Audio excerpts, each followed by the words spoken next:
Good morning. My name is Anna, and I will be your conference facilitator today for the BlackRock Capital Investment Corporation fourth quarter and full year 2023 earnings call. Hosting the call will be James Keenan, Chairman and Interim Chief Executive Officer, Nick Stingel, President, Chip Holladay, Interim Chief Financial Officer and Treasurer, Lawrence D. Paredes, Corporate Secretary, Diana Huffman, General Counsel, Jason Mering, Managing Director and member of the company's investment committee. Lines have been placed on mute. After the speakers complete their update, they will open the line for a question-and-answer session. In order to ask a question, you can press star 1 on your touch-tone telephone. Thank you. Mr. Paredes, you may begin the conference call. Good morning and welcome to the fourth quarter and full year 2023 earnings conference call of BlackRock Capital Investment Corporation, or BCIC. Before we begin our remarks today, I would like to point out that certain comments made during this conference call and within corresponding documents contain forward-looking statements subject to risks and uncertainties. Many of these forward-looking statements can be identified by the use of words such as anticipates, believes, expects, intends, will, should, may, and similar expressions. We call to your attention the fact that BCIC's actual results may differ from these statements. As you know, BCIC has filed with the SEC reports which list some of the factors that may cause BCIC's results to differ materially from these statements. BCIC assumes no duty to and does not undertake to update any forward-looking statements. Additionally, certain information discussed and presented may have been derived from third-party sources and has not been independently verified. Accordingly, BCIC makes no representation or warranty with respect to such information. Please note we've posted to our website an investor presentation that complements this call. Shortly, our management team will highlight some of the information contained in the presentation. The presentation can be accessed by going to our website at www.blackrockbkcc.com and clicking the March 2024 Investor Presentations link in the Presentations section of the Investors page. I would now like to turn the call over to Jim. Thank you, Larry. Good morning, and thank you for joining our fourth quarter and full year 2023 earnings call. We remain very excited about our pending merger with BlackRock TCP Capital Corp, or TCPC, one of our affiliated BDCs. I will speak more about the merger shortly, but first I'll provide an overview of our performance and highlights for the quarter. Nick will then discuss our portfolio activity, and Chip will address our financial results in more detail. We will then open the call to your questions. We finished 2023 on a strong note, posting solid fourth quarter earnings and covering our 10-cent dividend for a sixth consecutive quarter. We generated year-over-year fourth quarter net investment income growth of 15% and provided dividend coverage of 128%. Over the past several quarters, we have successfully diversified and strengthened our portfolio as we continue to identify attractive opportunities to prudently grow on behalf of our shareholders. We closed the year with a well-diversified portfolio of 121 companies, more than doubling our portfolio companies over the past 3 years. First lien term loans make up 85% of the portfolio, up from 50% at the end of 2020. In that space of time, we methodically transformed BCIC's portfolio, drawing upon the breadth and power of the BlackRock platform. Specifically, we have defensively positioned the portfolio with compelling first lien loans, with a steadfast focus on strict underwriting and reliable, strong credit quality, as well as diversity across multiple sectors. Junior capital investments now make up only 4% of our investments, down from 23% at the close of 2020. During the quarter, we added 5 new portfolio companies and deployed $25 million on a gross basis, all in first lien loans. We also made follow-on investments in 4 existing portfolio companies. These are companies we know and understand well, and as such are excellent avenue for continued deployment. In terms of our overall market commentary, we are seeing a level of bifurcation in different segments of direct lending. Borrower-friendly trends such as tighter credit spreads and covenant-light deal structures are becoming more prevalent in the upper middle market. However, the core middle market, where we focus, has been less impacted by this trend, and we continue to leverage our industry expertise to source and invest in deals that present attractive risk-reward opportunities. We remain disciplined and continue to pass on a substantial number of less attractive opportunities, particularly when we believe that pricing does not appropriately reflect the corresponding risk or terms don't provide adequate lender protections. Our diversified first lien-oriented portfolio is constructed to be resilient in adverse macroeconomic conditions, such as the environment we are in today. Characterized by high interest rates, relatively high inflation, and slowing consumer and corporate spending.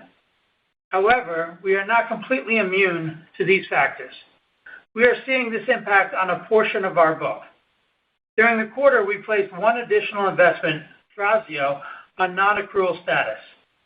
Nick will provide additional detail on Thrasio, as well as other exposures to the Amazon third-party aggregator space. Additionally, we placed a portion of our investment in Kellermeyer Bergensen Services on partial non-accrual. Our first lien position in the capital stack, as well as the structural protections baked into these investments, enable us to drive outcomes during down cycles. Our experience and resources to proactively engage with management teams in the event of emerging challenges gives us tremendous confidence in our ability to identify and address company-specific issues. We believe we are well positioned to withstand the impact of any economic slowdown, and broadly speaking, our portfolio remains healthy. Our fourth quarter weighted average portfolio yield was 12.7%, relatively consistent with the prior quarter and supported by higher interest rates. Our net leverage for the fourth quarter was 0.91 times, driven by borrowings to fund new deployments during the quarter. Total available liquidity for deployment, including cash on hand, was $73.4 million at quarter end, giving BCIC ample resources to fund new investments in the current quarter. And of course, I'd like to conclude by emphasizing the merits of our pending merger and its expected benefits. As we approach our shareholder vote meeting scheduled for March 7th, we intend to close the transaction as soon as practicable, following a successful vote from shareholders of each BDC. We remain excited about the potential for the merger, which will bring together two very similar portfolios with substantial overlap, and which we expect to create meaningful value for our shareholders. I'll now turn the call over to Nick to discuss our portfolio activity in more detail. Thanks, Jim. We continued the strong momentum this quarter, growing our portfolio and generating solid net investment income, despite a modest decline in NAV per share. As Jim noted, we deployed $25.4 million in 5 new and 4 existing portfolio companies. All of our new investments in the quarter were deployed in first lien loans, consistent with our strategy of maintaining a lower risk profile, especially in this uncertain macroeconomic environment. Total exits and repayments during the quarter were $12.6 million and were primarily concentrated in 6 portfolio companies, including 1 partial paydown with a total of $0.3 million in fee and other one-time income generated in excess of principal repaid on these transactions. Our 3 largest new investments in the quarter consisted of an $8.9 million SOFR plus 7% first lien term loan and a $0.5 million unfunded revolver to Mesquite Bidco, a casino and hotel operator. A $4.5 million SOFR plus 6% first lien term loan to Bad Boy Mowers, a lawnmower manufacturer, and a $2.7 million SOFR plus 5.5% first lien term loan to Trans Network, a provider of payment processing services. With respect to our current investment activity, we're still seeing a decent flow of opportunities across both new and existing names. However, we remain very selective about what we invest in. Since the end of the fourth quarter, our investment committee has approved transactions of approximately $13 million that have either closed in this first quarter or are pending close, subject to customary closing conditions. Turning now to the existing portfolio, we had 4 companies on full non-accrual status at the end of the quarter, which includes the new Thrasio non-accrual that Jim mentioned. These non-accruals represent 4.1% of our total portfolio at fair value. As is publicly known, Thrasio filed for Chapter 11 bankruptcy protection last week. Our first lien position is at the top of the capital structure. We believe that a Chapter 11-driven financial restructuring will result in a healthier balance sheet and enable the company to execute on its turnaround plan. Our total exposure across all investments to the third-party Amazon aggregator space was 6.5% of the portfolio by fair value at the end of the quarter. For the last several quarters, this subsector has come under pressure due to higher interest rates, lower operating margins, and excess inventory levels. We're starting to see our portfolio companies revert to more normalized inventory levels. One of our underwriting principles is that things can go wrong, and we have a long history of managing underperforming situations to successful outcomes. We have been working diligently to create successful outcomes in this space as well. We believe that consolidation is a logical trend in this space, which will enable companies to achieve scale, operate more efficiently. In 2023, our portfolio company, Elevate, was acquired by Seller X, another portfolio company of ours. This past week, Perch, which was a non-accrual investment in our portfolio, was acquired by Razor, a portfolio company of ours. Following this acquisition, our prior investment in Perch has rolled into Razor in the form of a preferred equity instrument sitting below our existing debt in Razor. We remain optimistic about the financial performance of these companies despite the decline experienced in 2023. It's important to note these non-accrual investments represent company-specific issues and are not indicative of a broader trend within our portfolio.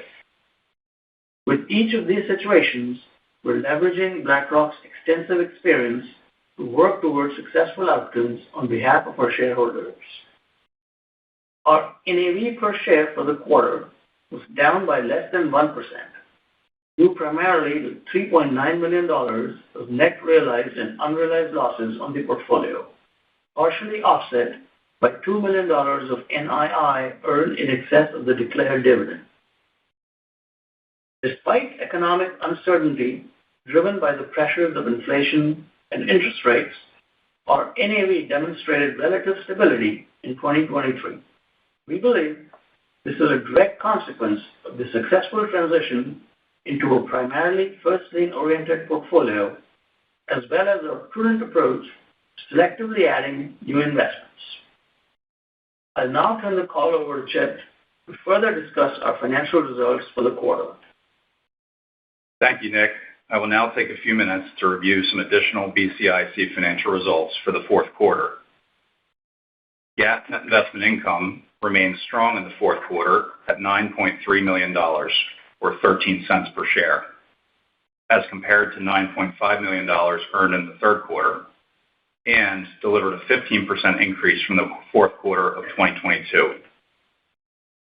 Our gross investment income was $20.3 million for the quarter, a decrease of 5% from the prior quarter, but an increase of 16% from the fourth quarter of 2022.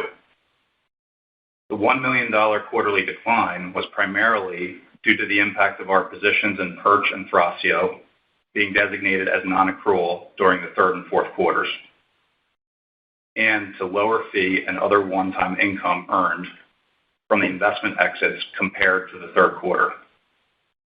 This decrease in our gross investment income was partially offset by an approximately $800,000 decrease in total expenses during the fourth quarter. The decrease in total expenses for the fourth quarter was primarily driven by lower incentive fees resulting from lower pre-incentive fee NII and to the reversal of previously accrued incentive fees on capital gains we recorded in the third quarter due to unrealized losses in the portfolio in the fourth quarter. Overall, our aggregate net investment income per share of 50 cents earned in 2023 delivered an increase of approximately 25% from NII per share recorded in 2022. Net unrealized depreciation during the quarter was $4 million, driven primarily by markdowns associated with our non-accrual investments, partially offset by an unrealized gain on our interest rate swap position. We also recorded nominal realized gains of $100,000 for the quarter on certain investment exits. Now turning to liquidity. At December 31st, total available liquidity for deployment and general operating use was approximately $73.4 million, including cash on hand and subject to leverage and borrowing base restrictions. Our net leverage ratio was 0.91 times, up from 0.84 times at the end of the third quarter, driven by borrowings to fund new deployments during the quarter. As announced yesterday, we declared a quarterly dividend of 10 cents per share, payable in cash on March 29, 2024, to all shareholders of record at the close of business on March 15, 2024. With that, I would like to turn the call back to Jim. Thank you, Chip. In summary, we have successfully repositioned and diversified the portfolio and believe that we are in a great position to close our transformational merger with TCPC. The combination will create meaningful scale that we believe will enhance the combined company's ability to produce strong returns for our shareholders. With that, we would now like to open the call for your questions. And as a reminder, if you would like to ask a question, please signal by pressing star 1 on your telephone keypad. If you are using a speakerphone, please make sure your mute function is turned off to allow your signal to reach our equipment. Again, that is star 1 if you would like to ask a question. We'll take our first question from Finian O'Shea with Wells Fargo Securities. Hey, everyone. Good morning. Jim, I guess your closing comments there on the looming merger with TCPC. Can you hit on like the more say transformational elements as you described that you see it, you know, assuming that the teams have been working together for the most part already, the portfolios sort of converged. Like, in what ways, say, is BlackRock the parent or the BlackRock private credit organization putting more resources to improve your origination, your workout, and so forth? Any things you can call out in that area? Sure. Thanks, Finn. Appreciate the question. As you outlined there, if you think about what we've disclosed over the last couple of years, it's been one integrated lending platform at the advisor that has been working on behalf of both these companies that have jointly transacted. And obviously, over the course of the last several years, the portfolios now have a substantial amount of overlap too, and have benefited from the aggregate origination and underwriting capacity of the overall platform. So you've already seen that accrete to the story for BKCC in the sense that we've been able to diversify and really grow the name count in there, transition the overall portfolio in light of that. So the other parts of that, to your question about resources, over the course of the last, call it 5 years, we've continued to add a significant amount of resources, and even post the transaction that the advisor had with TCP advisors, we've grown that platform to near 60 people that are focused on origination and underwriting across this. So we've continued to, I would call it, add resources onto the platform that is continuing to provide value across that. And I would say that's in all functions. We've added origination, we've added underwriting capacity, as well as we've added, I would call it legal and workout capacity on the overall platform. And we continue to do that. And you've seen that, broadly speaking, at the advisor at BlackRock of investing more in private markets and continuing to double down on that effort at the firm level. So that has already been, I guess, part of the story about the transition of the portfolio and the value. I think when it comes down to the merger itself, as outlined, these are things that are going to benefit to the shareholder by the economies of scale that you're getting. It improves the expense ratio. It improves the liquidity and the share count associated to that. It should improve ultimately the liability and the ability to manage the liabilities, all of which would accrete to earnings and the NII, or the net investment income of the overall portfolio. So that's the next leg of this, which is the benefits of the merger. Sure, helpful. Thank you. And then just to hit on one of the points you made at the end on liabilities, which have become a more relevant topic now, is a lot of BDCs are rolling their 25 maturities, and so I think you have a little bit there. And also you have a lesser amount of unsecured debt. I'd have to check as to how that blends with TCPC, but where do you sort of fall given the market cost of debt capital and the desire to have more unsecured? Do you see yourselves as more of a 30% unsecured or a 50% unsecured type BDC, given the two of you are pretty different on that department? Yeah. So I think, and Finn, this is Nick. I would say, just from an overarching perspective, the combined BDC will have greater access to capital than any of the two standalone BDCs. So that by itself, the scale, we view that as a positive in terms of the perceived creditworthiness, the combined BDC. I think just, TCPC has been the larger BDC in the past. It has had a greater arsenal of, the different kinds of, tools in the liability side of the balance sheet. We expect that approach to continue. And partly the percentage of secured versus unsecured is also driven by rating agency considerations. We'll obviously keep all of those in mind. We do see unsecured debt being a core component of our liability structure going forward. Yeah, and Finn, this is Jim. Just to add back onto that, we're always looking into the market to see what the optimal capital structure would be at any point in time. I think specific to BKCC, over the last several years, part of our financing strategy had really been tied towards the transition of assets, right? So if you recall, some of that legacy book was more junior, had more volatility associated to that, all the things which were hard to or expensive to price on an unsecured basis. And so we've managed the liability as part of that transition. And I think now that we're predominantly first lien, more diversified, I think our liability and our cap stack will evolve between the first lien and unsecured mix, as well as floating and termed out facilities. I think that's all for me. Thanks so much. Thanks, Finn.